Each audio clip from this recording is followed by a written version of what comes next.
జీవీఎంసీకి కోట్లు నష్టం చేకూర్చే అదానీ గంగవరం పోర్టును నోటిఫైడ్ ఏరియాగా ప్రకటించడాన్ని ఉపసంహరించాలి.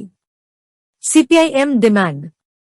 Adani Gangavaram port notified area కమిటీని పునర్నియమిస్తూ మరో 3 ఏళ్ల పాటు నోటిఫైడ్ ఏరియాగా రాష్ట్ర ప్రభుత్వం ప్రకటించడాన్ని సిపిఐఎం విశాఖ జిల్లా కమిటీ తీవ్రంగా వ్యతిరేకిస్తున్నది. ఇది పూర్తిగా ఏకపక్ష చర్య. జీవీఎంసీ యొక్క ఆదాయాన్ని దెబ్బతీసి అదానీకి కోట్లాది రూపాయలు మేలు చేయడానికి రాష్ట్ర ప్రభుత్వం ఈ దారుణానికి పాల్పడింది. తక్షణం ఈ నిర్ణయాన్ని ఉపసంహరించాలని టీడీపీ, జనసేన, బీజేపీ కూటమి ప్రభుత్వాన్ని సిపిఎం పార్టీ డిమాండ్ చేస్తున్నది. ఏపీ మున్సిపల్ చట్టం 1965లోని 389A సెక్షన్ 2ను ఉపయోగించుకుని నోటిఫైడ్ ఏరియాగా జియో 22 ఉత్తర్వులను రాష్ట్ర ప్రభుత్వం జారీ చేసింది. కనీసం జీవీఎంసీ కౌన్సిల్ అభిప్రాయం కూడా తీసుకోకుండా ఈ చర్యకు ప్రభుత్వం పాల్పడింది. ఈ ఉత్తర్వుల వల్ల అదానీ గంగవరం పోర్ట్ మహావిశాఖ నగర పాలక సంస్థ పరిధి నుండి పూర్తిగా మినహాయింపబడుతున్నది.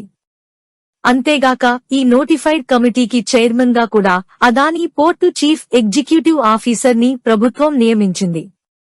జీవీఎంసీకి చట్టబద్ధంగా చెల్లించాల్సిన ఆస్తి పన్ను, భవన నిర్మాణ రుసుములు, ట్రేడ్ లైసెన్సు వంటి అనేక పన్నులు మినహాయించబడతాయి.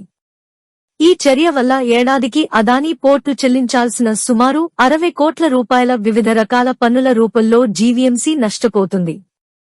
వాస్తవంగా అదానీ పోర్టుకి ఏడాదిలో వచ్చే ఆదాయంలో కనీసం 4% ఆస్తి పన్ను చెల్లించాలి. గత ఏడాది 1,400 కోట్లు ఆదాయం సమకూరింది. దీని ప్రకారం ఆస్తి పన్నునే కనీసం 56 కోట్లు చెల్లించాలి. కాని కేవలం 37 లక్షలే చెల్లిస్తున్నది.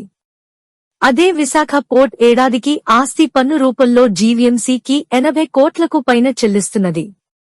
విలువ ఆధారిత పన్ను వసూలు ద్వారా సామాన్య మధ్యతరగతి ప్రజల నుండి పెద్ద ఎత్తున ఆస్తి పన్నులు వసూలు చేస్తూ అదానీకి రాయితీలు కల్పించడం దుర్మార్గం.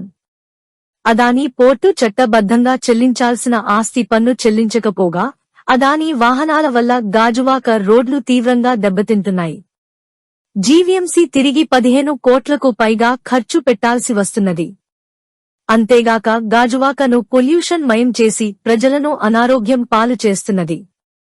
జీవీఎంసీపై ఒత్తిడి తీసుకొచ్చి అదానీ పోర్టు అత్యంత చౌకగా గోదావరి నీటిని కేవలం కిలో లీటరు 30 రూపాయలకే పొందుతున్నది. అదే విశాఖ పోర్టు కిలో లీటరుకు 70 రూపాయలు చెల్లిస్తున్నది.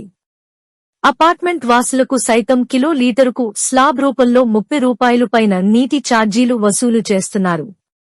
గత ప్రభుత్వం గంగవరం పోర్ట్లో రాష్ట్ర ప్రభుత్వంకు ఉన్న 10.4% వాటాను కేంద్ర బీజేపీ ఒత్తిడితో అదానీ పరం చేసింది.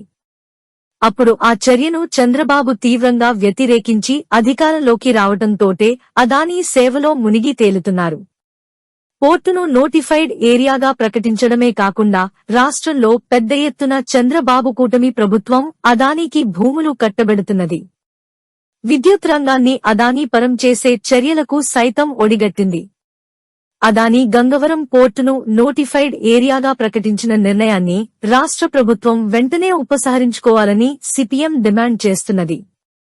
లేని పక్షంలో ప్రజాగ్రహం తప్పదని హెచ్చరిస్తున్నది. ఇట్లు ఎం జగ్గు నాయుడు, సిపిఎం విశాఖ జిల్లా కార్యదర్శి. Welcome to our YouTube channel. Don't forget to like, subscribe and share the videos.